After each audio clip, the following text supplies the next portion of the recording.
So today we're gonna save you some money by showing you how to make your own rod sleeve. And we've got Brandon here with Gringo Bandito who's gonna show us how to do it because this will be my first time doing it. What's up, dude? What's happening, guys? So how much money can we expect to save here? So like the average rod sleeve, what's like $10 or something like that? Yeah, between like $6 and $10. They're good to have in your boat, even if you have rod lockers. So if you're just sliding rods in without a sleeve on, a lot of times they get tied up with each of the lines and stuff like that, and you end up breaking eyelets. So yeah, I don't want to break. Definitely don't want to break eyelets. So and I'm all about saving money, and I think probably a lot of folks are too. So saving money is good. It means we can spend that money on other tackle. Yeah, that's right. Well, let me switch the camera around so we can kind of see what we got by way of material. What are we looking at here? So you're looking at, I think this was what, 100 foot? Yeah, 100 So foot. this is a 100-foot spool of 1-inch, what's called wire loom. You can get it on Amazon, probably get it at Home Depot or Lowe's too. Pretty easy stuff. This is what they use in the construction trade, and even in like your boats and stuff like that when they're running multiple wires across it, or you know, just so it keeps it clean and they're not falling everywhere. So it's pretty easy. Then you're gonna use either some heat shrink, which is 3/8 to 3/16. So it starts out at a 3/8 diameter and then shrinks down when you heat it to a 3/16. Okay. Or you can use 1/2 inch that goes down to 1/4 inch. Same thing, just kind of personal preference. I myself like the smaller stuff because I have so many rods in my boat that they don't kind of get tangled up. But either way, and whatever you can get, same thing, pick it up at your local hardware store or even Amazon. They have big kits of them. So okay, and I think I got this stuff from, so this I got from Home Depot, and then the spool I ordered off Amazon.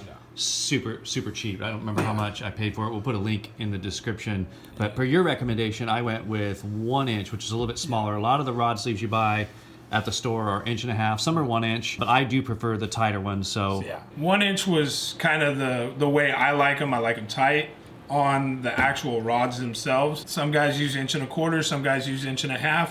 For your spinning setups, you're gonna probably actually at least have to have 2 inch. To get over that last your last big eye. Okay. Otherwise, you're gonna have a rod stock to just like right here, which I don't think really we want.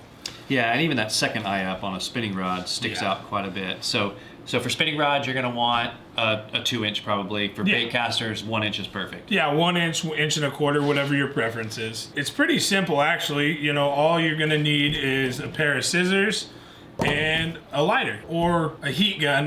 You are going to need a lighter at some point to finish it out, but a heat gun works as well to do the heat shrink. And so the lighter is more for this because you want to burn the edges, where a heat gun probably wouldn't be hot enough, but it is for the heat shrink. Correct. It's pretty easy. There's only a couple of steps. The majority of your rods that we've found are between 7 and 8 foot nowadays. You do have your occasional 6/6s and stuff like that. For the most part, you know, you're looking 7 to 8 foot, depending on what you're doing in the application of the rod. You spent $10? It was like $15? $11 for a 100 foot spool. And if we're only using 7 foot, and really we're not even using 7 foot, right? Because the rod's 7 foot, but we've got the handle of the rod, the reel of the rod, and then we don't necessarily want to go over the lure. So you're probably only talking 5.5 foot. 5.5, 6 foot. And I've got 100, so I'm gonna get 15. Yeah. Okay. Pretty easy, simple math, cut and dry. You know, you're looking at 15. So for 10 or 15 bucks, and I think the heat shrink's probably what? Couple bucks, yeah, super cheap. Maybe $5, maybe $10 if you bought a big pack. They do sell the heat shrink on Amazon as well, or you can get it at your local hardware store or Home Depot. I think all in all, you know, you're probably 10 to 30 bucks, depending on how much you buy and quantities and you know whatnot. So in the end, I'm basically getting rod sleeves for about $1 a piece. Correct. That's Pretty big much. savings. So yeah, you know, over 10 rods, you're looking at 40, 50 bucks. Which I can spend on lures. That's right. Gonna need those. Okay, so first step, obviously we got to cut it, I assume, the length that we want. The biggest thing about this stuff is when there isn't a fresh cut, it's all woven. If you can see that. And that's what you don't want to happen. On the same thing, when you cut it, you're gonna want to have your lighter with you. Okay. So that you can seal all this back together so that it doesn't do what's happening here. So I'll show you. So that one's one we're going to want to cut because it's already starting to unravel. But right after you cut it. And this stuff's pretty easy to cut. I mean, this is just your run-of-the-mill house scissors. You know, you can use dikes or, you know, for cutting wire or something like that. But just your run-of-the-mill house scissors. So then once you cut it, you want to take the lighter and just kind of melt the ends, and it all sticks it all back together so that it doesn't fray apart like what's happened here. Okay, makes sense. Yeah. And it makes it for a clean, fold and everything like that. And you'll see that kind of coming down in the video. So then from there, it just depends on your rod size. For me, I'm 6 foot. My wingspan's about 6 foot. That's kind of my measure.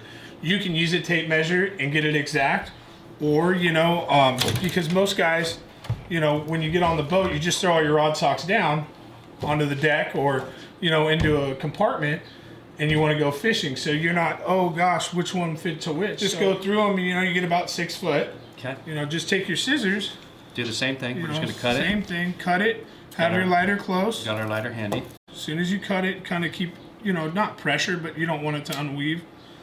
So then you just melt it down, and it'll all melt back together. And then if you can see there, everything's, back together. So then when you go to mess with it, it doesn't come apart.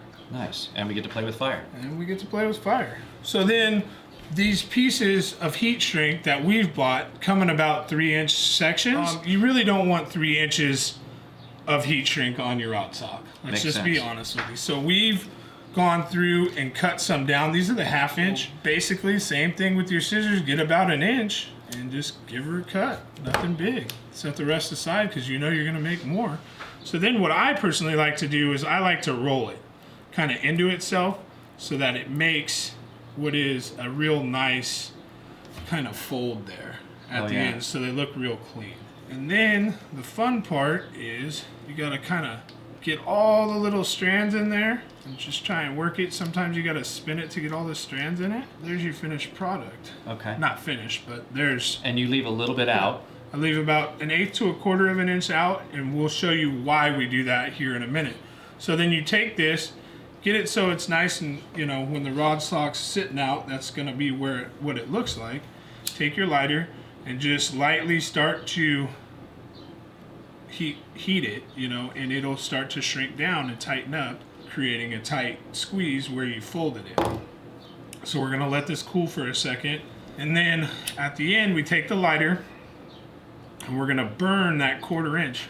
You don't want it to catch on fire, but you burn that 1/4 inch down. Or do we want it to catch on fire? Ah, do you? But you allow it to burn down.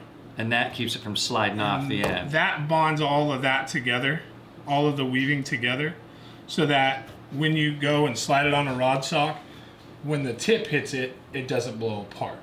Oh, perfect. So then that's nice, smooth.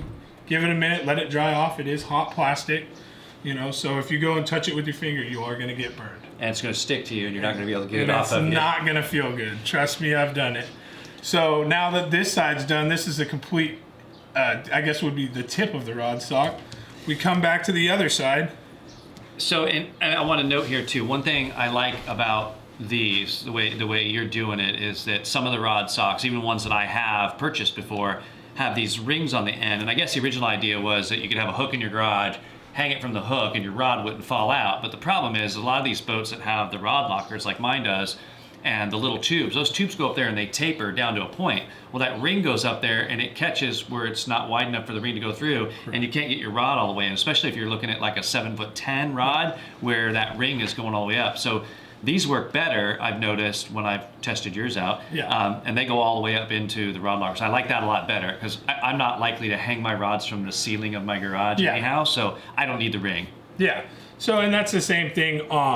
In my boat personally, I do not have the rod tubes, so I have a conglomeration of rods, 10 or 15 rods, in one, rod locker that are all sitting up here in the front edge of the boat and the nose of the boat, and everything's in there. And sometimes they start twisting around or grab on something, and then next thing you know, you're fishing a rod sock out of, the actual rod locker instead of fishing in the water. Awesome. Okay. And so now we've done the tip end. Yep. And now we're going all the way down to the other end. Some guys like to fold them out. I personally like to fold them in, and it's pretty simple. You just roll it in on itself, and it actually ends up locking in from when the actual mesh opens up or the weaving opens up. the burnt ends actually end up locking in eventually. Okay. And that's it. I mean, that's everything, and it slides right down over all your eyelets and down to where you want to go. All right. Well, So we have a finished one. Yeah, I got my my iRod flipping stick here, Yeah. and this rod is 7'7". So we made that one about 6 foot. So now it's just a matter of. So same thing, just like your typical rod sock. It slides right in, and there you go. See, that's perfect. And that's about the distance that I want it. Yeah. I don't like it when they come down over the bait. Yep. I like it when it comes down about, just as long as it's past that first eye. Yeah. The main purpose for me, anyhow, is that up inside the rod tubes, or even if you don't have tubes, that those eyes and line aren't tangling with other rods. So once I get past that last eye, I'm pretty good. Yeah. But if for some reason we wanted it longer, we just should cut a longer one. And I mean, that was a guesstimation cut. I mean, literally just stretch it across the span of a 6 foot man, and there you were. If you really wanted to get technical with it, you could measure the lengths that you wanted and Fantastic. make them that way. It's pretty Here's a easy. view of the rod sleeve all the way end to end down there, and all the way up to the tip. And it looks good. So I bought the black, which was cheap, but you can get this in other colors. I know that Yeah, you've had so some it comes blue and in black, I think you use. Yeah, so myself personally, because a lot of times we're fishing off other people's boats. I might jump on Gary's boat or another buddy of mine's boat.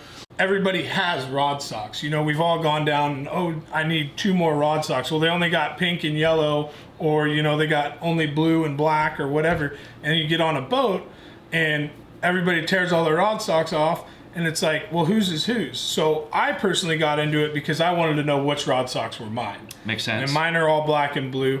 I have another buddy that's done this, and his are all black and red. Him and I fish together. So when they're all dumped everywhere on the boat, you know, because we're in a hurry to go fishing, at the end of the day when we pull the boat off the water, so there's yours and here's mine, and we're out of here. Let's stuff them in the rod locker and go home, you know? I like it. Well, dude, thanks for coming by. This was great, and an awesome way to save money. I know everybody wants to save a little bit of money, especially when it's something this easy, right? Yeah. It's one thing to save money, and it's a big work, complex thing where you got to have tools and whatnot. But this is super simple. I mean, I ordered this on Amazon. I got it within a couple days. It's 100 foot. I went down to Home Depot. I got this. I already had a lighter because I like smoking cigars. Now I've got a torch. I don't know if that might be too hot or not. But Same thing. Just got to be a little bit easier with it. a little faster. Yeah, not so much faster, but don't hold it. You know, I mean, it burns it pretty easy. Yeah, I can feel that there. Bottom line is, I mean, anybody can do this. If you have a pair of scissors, a lighter, and you get the supplies, and you know, you're saving yourself an easy 50, 60 bucks over the course of, you know, 10 rods. I kind of feel that rod socks are an essential, so you're not beating up your equipment, spending time untangling everything. You know, when we get on the water, we want to fish. Speaking of fishing, I want to go fishing. That's where I'm at, man. All right, well, let's head out. So the links will be in the description line for all the materials. I'll send you right to Amazon for what you need. And let us know if you have any questions, or even if you have a better idea, or you run into a snag, or better way to build a mousetrap. Just let us know in the comments.